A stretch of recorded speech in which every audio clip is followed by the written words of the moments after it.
가을바람입니다. 오늘 제가 예전에 하던 컨텐츠를 다시 가져와서 확장시켜서 해보려고 하는데요. 컨텐츠 제목은 이제 누워서 듣는 재테크 상식 라디오 라고 해서 이제 편하게 같이 재테크 가벼운 얘기들을 하면서 쉴 수 있는, 힐링할 수 있는 그런 라디오 ASMR 같은 컨텐츠로 한번 해보려고 합니다. 그래서 오늘의 주제는 중국과 미국 국제정세는 어디로 흘러가는가 이고요. 여러분들 편하게 쉬시면서 또는 눈 감고 편하게 라디오 들으시듯이 들으시면 좋을 것 같습니다. 오늘의 글은 제가 이제 네이버 카페 부동산 스터디에서 커먼 D라는 이제 굉장히 유명하신 분 중에 한 분인데 이분의 허락을 받고 글을 영상으로 제작을 하게 되었습니다. 오랜만에 국제정세 얘기를 좀 해볼까 합니다. 요새는 일을 하든 투자를 하든 전셋집을 구하던 월세를 구하든지 간에 국제정세를 모르면 잘못된 판단을 하기가 쉽습니다. 옛날에는 지금처럼 정보가 빠르지도 않았고 영향이 빠르게 미치지도 않았는데 요새는 태평양 건너서 간밤에 먼 일만 났다 하면 실시간으로 개미들이 빠리빠리 움직이기 때문에 나이가 어리든 전혀 상관없는 직종에 종사하던 간에 어느 정도는 세계를 돌아가는 상황을 파악해야 도움이 됩니다. 그래서 정치 얘기를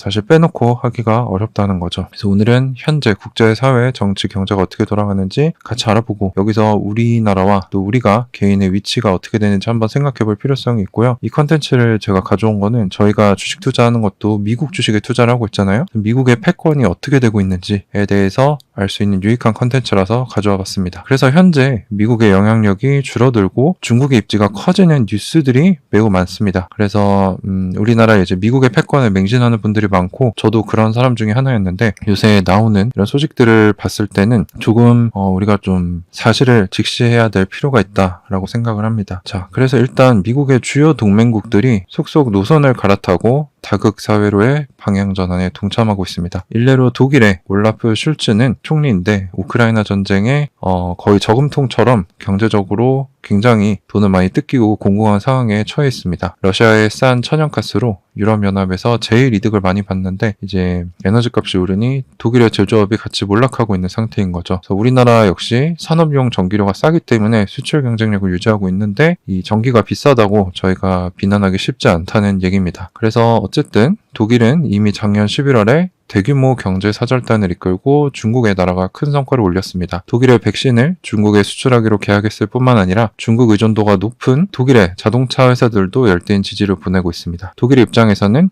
미국의 의지대로 전쟁에 껴서 비싼 값에 미국산 가스를 사주는 것보다는 중국의 이런 식 경제적 원조를 받고 하는 게 중국의 의존도를 앞으로 더 높여갈 것이다 라고 보고 있는 거죠. 자, 독일뿐만 아니라 프랑스의 마크롱 총리 역시 얼마 전에 중국을 방문해서 최정상급 국빈 대우를 받았고 수백 대 에어버스 판매 계약도 맺어서 큰 선물을 받게 됐습니다. 중국이 보잉이 아니라 에어버스를 선택했다는 점에서 미국에게 등을 돌리고 프랑스에 손을 들어주는 결정을 한 것이죠. 그래서 프랑스도 지금 인플레이션으로 인해서 경제 위기가 왔고 나라 곳곳에서 시위가 터지고 있습니다. 그래서 마크롱 총리의 정치적 생명을 살려줄 수 있는 나라는 중국밖에 없었다. 표면적으로야 연금 개혁으로 인한 시위라고 알려져 있지만 사실은 고물가와 경제 위기가 겹쳐서 프랑스 민심이 폭발했다. 라고 판단할 수 있습니다. 결국엔 다 돈 문제인 거죠. 그래서 프랑스와 독일은 유럽연합의 중심 국가이기 때문에 이들의 이러한 스탠스 변화는 지금 힘의 균형추가 어디로 기우고 있는지 명확하게 보여주고 있습니다. 미국의 유럽 정책도 기존의 영국, 프랑스, 독일 중심을 벗어나서 영국과 폴란드 중심으로 재편되려는 움직임을 보이고 있습니다. 최근 폴란드의 입김이 세진 것도 미국의 전폭적인 지지 때문이다 라는 분석입니다. 폴란드 같은 경우는 현재 우크라이나 서부 통합할 준비를 마치고 있고 이미 작년부터 밑작업을 끝내놓은 상태인데 원래 서부 우크라이나 일부가 옛날 폴란드 영토였다고 합니다. 그래서 이미 폴란드는 우크라이나 국민에 대해 투표권을 제외한 모든 복지와 사회적 지원을 약속하면서 시민 번호까지 부여해놨다라는 소식입니다. 자, 그래서 이미 우크라이나의 바하무트는 대부분 러시아에 점령된 상태이고 이렇게 계속 유지가 된다면 우크라이나 동부 4개 주는 러시아의 귀속이 되고 우크라이나 서부는 폴란드에 병합되면서 폴란드가 새로운 유럽의 중심으로 떠오를 가능성이 있다고 합니다. 자, 그래서 젤렌스키 역시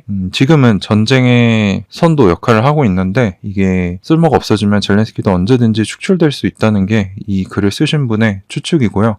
이런 상황에서 이제 혼란스러운 상황이기 때문에 미국과 러시아 사이에서 이제 독일과 프랑스도 각자 살 길을 찾아 균형 외교를 벌이고 있다라고 볼 수 있습니다. 독일과 프랑스뿐만 아니라 지금 나오는 수많은 국제 뉴스가 미국 패권에 불리한 뉴스들이 상당히 많습니다. 우선 호주와 중국의 관계 개선. 그래서 원래 선봉에서 중국에 석탄 수출을 금지했던 호주가 최근에 미국에게 뒤통수를 맞았습니다. 미국이 이제 석탄을 중국에 수출하는 조치를 했었죠. 그래서 현재 호주에는 친중 성향의 증권이 들어섰습니다. 그래서 브라질과 중국의 탈달러, 달러 패권의 종말을 상징적으로 보여주는 사건이 일어났는데, 브라질은 남미의 중심 국가이기 때문에 다른 남미 국가들은 브라질과 커플링되어 움직이는 성향이 있습니다. 미국, 남미에서도 이제 미국 중심의 외교에서 미국과 중국을 왔다 갔다 하는 균형적인 외교를 펼치고 있다는 겁니다. 자, 러시아와 중국의 밀착. 이거는 미국 민주당의 최대 실수라고 생각을 합니다. 왜냐하면 미 대선 때 트럼프에게 부각됐던 러시아 스캔들을 생각해보면 미국 민주당의 돈줄은 아무래도 중국과 연관되어 있지 않나라는 추측들이 많이 나오고 있고요. 중국의 주재로 사우디와 이란이 화해했고 중동의 평화 바람이 불고 있습니다. 사우디가 이란과 분쟁 상태가 계속되어야 미국이 사우디에 무기를 팔고 석유 에너지의 패권을 가져갈 수 있는데, 이게 중국 주재로 화해가 됐다는 건 미국 패권이 흔들린다고 해석을 할 수도 있겠습니다. 그리고 최근에 오펙이 감산을 결정하면서 미국의 이익과 반대되는 결정이 나왔습니다. 미국의 지금 사면초가 상황으로 가고 있다라고 평가를 받고 있고요. 대만에서 역시 최근 차이 잉원의 지지율이 계속 빠지고 있습니다. 대만 국민들도 제2의 우크라이나가 되는 게 아닌가 두려워하고 있고, 만약 전쟁이 난다면 중국과 대만과의 전쟁을 말하는 거겠죠. 미국이 전면전을 택해서 도와준다기보다는 이제 대만의 가장 큰 유용 가치를 가지고 있는 TSMC 공장을 모두 불태우고 중국을 경제적으로 고립시킬 전략을 쓸 가능성이 크다고 생각한다고 합니다. 자, 이뿐만 아니라 이스라엘의 분열이 일어나고 있습니다. 미국의 조정자 역할을 하던 이스라엘의 민주화 바람이 불고 있습니다. 이것 역시 배후에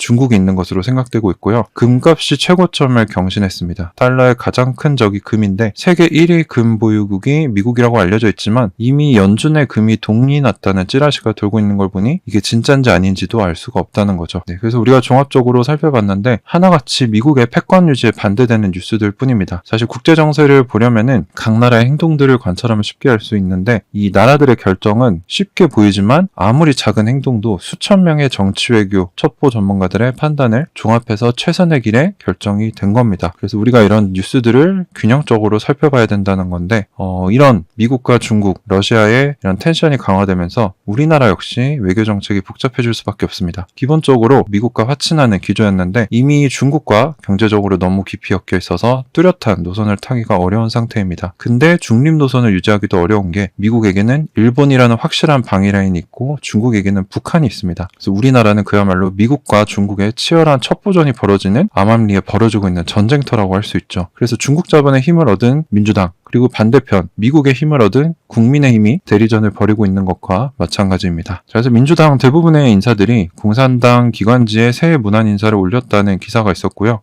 민주당의 여러 정책들이 중국과 커플링이 되어 있습니다. 토지 공개념, 경찰력 강화, 북한과의 화친과 연방제, 원자력 폐기 모두 중국과 정치 시스템을 비슷하게 가져가고 중국의 이익에 부합되는 정책이라고 볼 수 있죠. 요거는 이제 부동산 스터디가 워낙에 보수 쪽의 성향을 가지고 있기 때문에 이분도 이렇게 보신 것 같은데 저는 좀 중립적으로 봤으면 좋겠습니다. 자, 그리고 이 외에도 3년 이상 영주권을 갖고 있는 외국인에게 지방선거 투표권 부여, 사실 조선족을 위한 정책이다라고 보고 계시고, 중국인들의 부동산 거래 세금이나 대출 우대 혜택도 마찬가지이다. 그래서 이분은 이제 민주당은 중국의 힘을 얻고 있고 국민의 힘은 미국의 힘을 얻고 있기 때문에 우리나라에서 이 중국과 미국의 전쟁이 이미 벌어지고 있는 거나 마찬가지다라고 보고 계십니다. 자, 어쨌거나 현 정부의 외교가 쉽지가 않다는 겁니다. 미국의 힘은 빠지고 있고 이제 미국 민주당이 지금 정권을 잡았는데 동맹들을 아예 대놓고 착취하는 이런 행동들이 나오면서 동맹들이 미국 중심으로 모여있기가 쉽지 않은 거라는 거죠. 자, 그래서 이런 정치적 상황에 따라서 아프간에서 일어난 일, 우크라이나에서 일어난 일이 언제든지 우리나라에서도 일어날 수 있다라는 게 이 글을 쓰신 분의 생각입니다. 그래서 이렇게 계속 2인자인 중국의 힘이 커진다면 어디선가에서는 미국과 중국이 부딪힐 수밖에 없다는 거죠, 물리적으로. 근데 우리는 그게 차라리 대만과 중국이 되길 바랬는데 그게 우리나라가 될 수도 있다라는 암울한 추측입니다. 그래서 러시아와 우크라이나 국민들이 자기들이 원해서 총을 잡았을까? 우리나라도 그렇게 될 수 있다는 거죠. 그래서 미국 패권이 흔들리고 중국이 점차 세계의 1인자가 되기 위해 노력하는 이러한 모습이 우리 국민에게도 남의 일이 아니고요. 이거 사실을 직시를 해야 되고,